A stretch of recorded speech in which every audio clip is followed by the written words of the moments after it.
good morning, and welcome back to the kellogg's YouTube channel. For today's video, I'll be showing you guys how I paint faces in a bit of a tutorial and also a bit of a time-lapse Q&A session as well. Before we start, a huge thank you to Squarespace for kindly sponsoring this video. If you are looking to design your own website, portfolio or a shop, be sure to check out Squarespace. They're genuinely a great place with lots of typefaces. See what I did there? Anyway, let's start painting. So when I start out with painting with skin, I usually start off with bold, undiluted blots of colour, like you can see here. It's a wet on dry technique approach, and once those are down, I get clean water on my brush and use a pooling technique to pool and dilute those pools of paint outwards. And in doing so, it creates those nice blends and smooth gradual transitions in the skin tones. You can see me pulling paint just right here and kind of diluting it to blend outwards. I usually start off with the eyes, and once those are down pat, I go on to do the rest of the initial skin layers in a very light wash. Once those first layers dry, I usually go over the skin again and add multiple layers to deepen the skin tones, particularly the reds. I'm using the same technique of applying wet on dry, mostly dark colours, and then using a pooling technique with clean water to blend, like on this cheek here. Once the first few initial skin layers are done, I tend to start going into the details and painting in maybe the lips and then the eyes and the eyebrows. One thing that I found particularly useful, and you may notice me already doing when it comes to painting skin, is making use of the fact that with watercolour you can paint in multiple layers, and that they don't have to be dark layers, they can be light. So with skin, you can continually build form and shapes and tones until the skin starts to look like skin. I found it personally quite daunting to do skin at the start for this very reason. I had a tendency to paint quite dark, and it was hard to lift and build forms and shadows and highlights because I was painting like that. But if you are a bit scared and you do want to start painting skin, I recommend just painting very lightly and continually working in layers. You can have hundreds of layers if you wanted to. It's only now that I'm a lot more confident with skin that I can do them in a few layers. But if you're just starting out with skin or want to learn how to paint skin, my biggest recommendation would be to start off using the most lightest washes you possibly can. Dilute your paints and just keep it light, because it's easier to work light to dark. Just continually layer and layer and keep painting layers until you define those shadows, those skin tones and those forms, and you'll start to notice that your skin will eventually start to pop. I found that one of the coolest things about watercolour is that the initial colours that you start off with don't necessarily mean that they are the exact same colours that you'll end up with at the end, because of the layering techniques.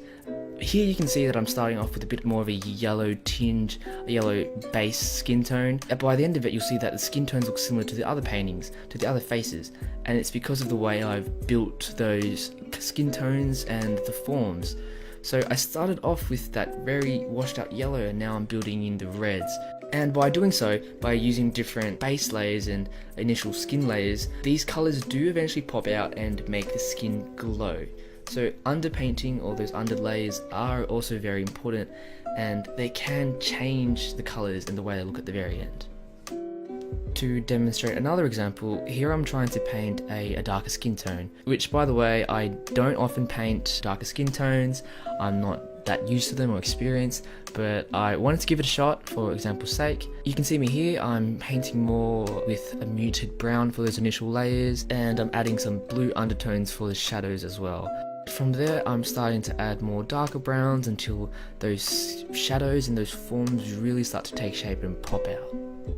Also, for those who are wondering how to paint highlights when it comes to skin, the technique for doing highlights in watercolour is to actually leave specific areas unpainted. So areas that are unpainted are considered highlights or white. For this example, I've left the inner corner of the eye, part of the eyelid and the forehead as unpainted areas. This is where the highlights of the skin will occur. Alright, so from this point on, I'm just going to continue painting. This tutorial has been a bit brief in terms of how I paint skin, and I do intend on creating a more in-depth tutorial on how I paint skin as well as other skin tones. So that will come in future, but for now, this will do. For the rest of the process, it's pretty much the same. I'm just using wet and dry technique to put down those first darker, brighter colors, and just using a pooling technique to spread those colors out and get that soft blend of the skin. So without further ado, it's Q&A time. I've been actually really excited to finally do a Q&A session. Alrighty, so the first question we have is from Pia, and it is, when is your favorite part of the day to work, and what do you eat for breakfast? Okay, first of all, that's kind of cheating because it's 2 questions in one, but I'll answer it anyway. My favorite part of the day to work is at night, actually. I'm a bit of a night owl. I find myself most productive at night just because I find comfort in the thought that the world is just a little bit more quiet. It's easier for me to work knowing that. And I don't actually eat breakfast often. I tend to skip breakfast because I prefer to sleep in. Alright, so we've got another cheater here with another 2 questions.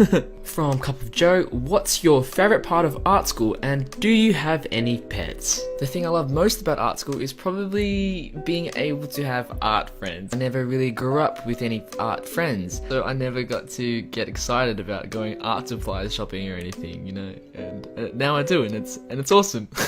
I don't have any pets, sadly. I do want a dog so desperately, and at some point in my life I have to get a dog, and I will name him or her Fish. From Sophia, is there any medium that you would like to try in the future that you haven't yet?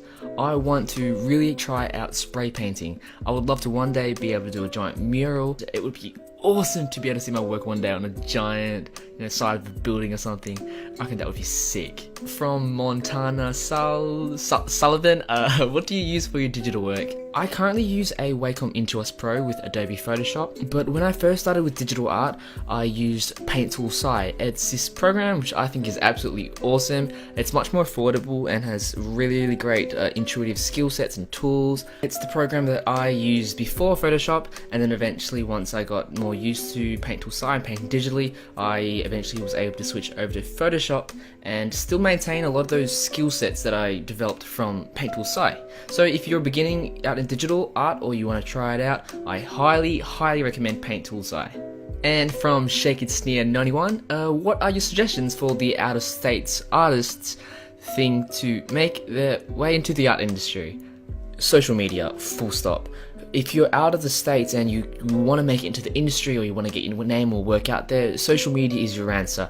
It is this thing that has allowed artists and creatives and aspiring individuals to bypass physical location and distance and be able to expose themselves and promote themselves and market them for whatever it is that they want to do. My suggestion is to go out there and put your work online, on social media, on DeviantArt, Twitter, Tumblr, Instagram.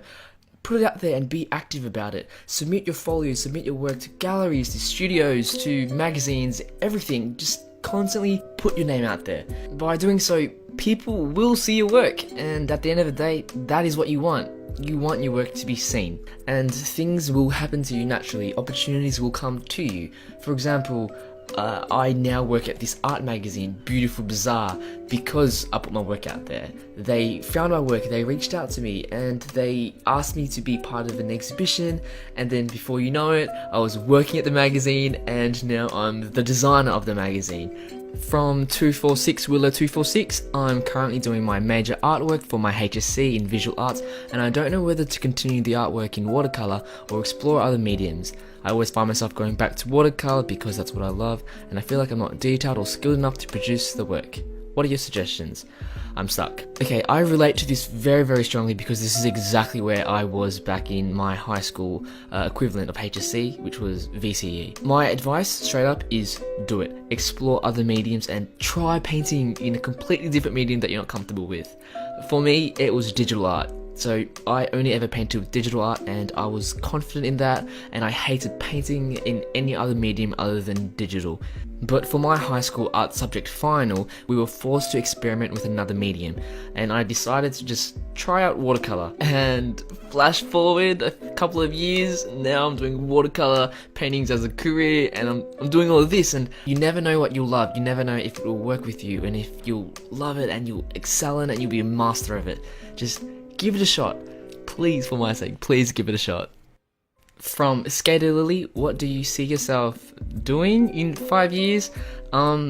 That's kind of a hard question because I don't even know what I'm doing tomorrow, let alone a week or a year or 5 years from now. But I think I'd like to imagine myself in 5 years' time to be a full-time working professional artist, a YouTuber as well, and I also really want to start teaching. And from Ikram Kalam, are you planning to upload any more tutorials, and what do you think you should upload? Yes, I'm planning to upload more tutorials. I do want to do a lot more on how to paint faces and skin and techniques and everything. Yeah, I think I'd love to keep doing tutorials. People seem to be asking for those quite a lot.